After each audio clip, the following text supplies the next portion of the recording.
क्या आप जानते हैं कि पिछले 50 सालों में दुनिया की बड़ी-बड़ी करेंसी अपनी वैल्यू खो चुकी है, लेकिन एक चीज़ है जिसने अपनी चमक कभी नहीं खोई है, वो है सोना यानी गोल्ड। नमस्कार दोस्तों, आज हर कोई पूछ रहा है क्या 2026 में सोने में पैसा लगाना सही फैसला है? क्या सोना सच में आपको अमीर बना सकता है या सिर्फ एक सुरक्षित रास्ता है? आज की इस वीडियो में हम सोने में निवेश के 3 बड़े फायदे, 3 छिपे हुए नुकसान और निवेश करने का सबसे बेस्ट तरीका जानेंगे। वीडियो के अंत में मैं आपको एक ऐसी सीक्रेट स्ट्रेटजी बताऊंगा जिससे आपका रिस्क आधा और मुनाफा डबल हो सकता है। चलिए शुरू करते हैं। सबसे पहले बात करते हैं आपको सोने में निवेश क्यों करना चाहिए। इसके 3 मुख्य कारण हैं। पहला है महंगाई से सुरक्षा। जब बाजार में हर चीज के दाम बढ़ते हैं और पैसे की कीमत घटती है, तब सोने के दाम तेजी से बढ़ते हैं। यह आपकी परचेंजिंग पावर, खरीदने की क्षमता को सुरक्षित रखता है।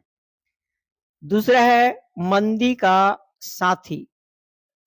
जब शेयर बाजार क्रैश होता है या दुनिया में युद्ध और आर्थिक मंदी जैसे हालात बनते हैं, तब निवेशक अपना पैसा निकालकर सोने में डाल देते हैं। इतिहास गवाह है, जब जब मार्केट गिरा है, सोना चमका है। तीसरा कारण है लिक्विडिटी। सोना एक ऐसी संपत्ति है जिसे आप दुनिया के किसी भी कोने में कभी भी कुछ ही मिनटों में बेचकर कैश हासिल कर सकते हैं। इसके लिए आपको खरीदार ढूंढने की जरूरत नहीं पड़ती। लेकिन रुकिए, सिक्के का दूसरा पहलू देखना भी जरूरी है। सोने में निवेश करने के कुछ ऐसे नुकसान हैं जो अक्सर लोग आपको नहीं बताते। पहला जो नुकसान है, कोई रेगुलर इनकम नहीं। अगर आप जमीन खरीदते हैं तो किराया मिलता है, शेयर खरीदते हैं तो डिविडेंड मिलते हैं, बैंक में एफडी करते हैं तो ब्याज मिलता है। लेकिन सोना लाकर में रखे रखे कोई रेगुलर इनकम या ब्याज कमाकर नहीं देता। आपको मुनाफा तभी होगा जब इसके दाम बढ़ेंगे। दूसरा नुकसान हो सकते हैं लॉन्ग टर्म में कम रिटर्न। अगर आप पिछले 20 से 30 सालों का रिकॉर्ड देखें तो सोने ने औसतन 9 से 11% का सालाना रिटर्न दिया है। वही दूसरी तरफ अच्छे म्यूचुअल फंड्स या निफ्टी इंडेक्स ने 12 से 15% तक का रिटर्न दिया है। यानी अमीर बनने के लिए सिर्फ सोना काफी नहीं है। और तीसरा नुकसान हो सकता है मेकिंग चार्ज और चोरी का डर। अगर आप फिजिकल गोल्ड यानी गहने या सिक्के खरीदते हैं तो आपको 5 से 20% तक मेकिंग चार्ज और जीएसटी देना पड़ते हैं। बेचते समय यह पैसा डूब जाता है। साथ ही इसे घर में रखने पर चोरी का डर और बैंक लाकर का खर्च अलग से होता है। तो अगर आपने सोने में निवेश करने का मन बना ही लिया है तो पुराने जमाने की तरह गहने खरीदना बंद कीजिए। आज निवेश करने के 3 आधुनिक तरीके हैं। तो वो तरीका कौन-कौन सा है? पहला है शेवरिंग गोल्ड बॉन्ड्स।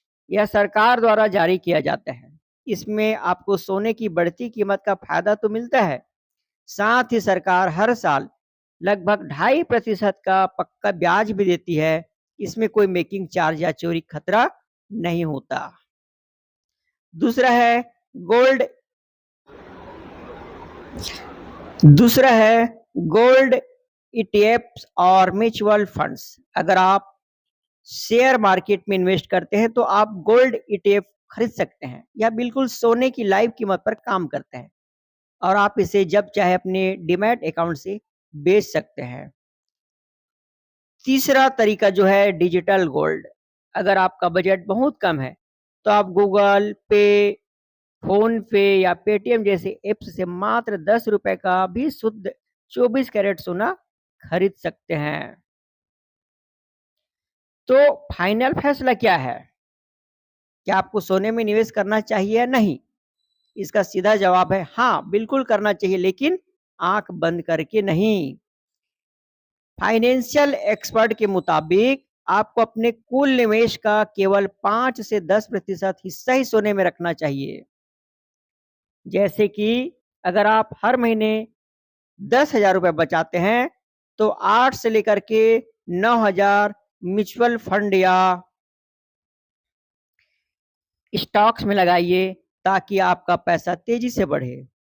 और 1,000 सोने जैसे एसजीवी या गोल्ड ईटीएफ में डालें, ताकि मुसीबत के समय आपका पोर्टफोलियो सुरक्षित रहते। इसे कहते हैं परफेक्ट एसेट एलोकेशन। तो साथियों, आप लोग सोने में निवेश करने के लिए कौन सा तरीका चुनते हैं? गहने, डिजिटल गोल्ड या गोल्ड बॉन्ड? मुझे नीचे कमेंट करके जरूर बताइए। अगर इस वीडियो में से आपको कुछ नया सीखने को मिला हो, तो वीडियो को लाइक करें, अपने दोस्तों के साथ शेयर करें और चैनल को सब्सक्राइब करना बिल्कुल ना भूलें। मिलते हैं अगले वीडियो में, तब तक सीखते रहिए और कमाते रहिए। Thank you. जय हिंद, जय भारत।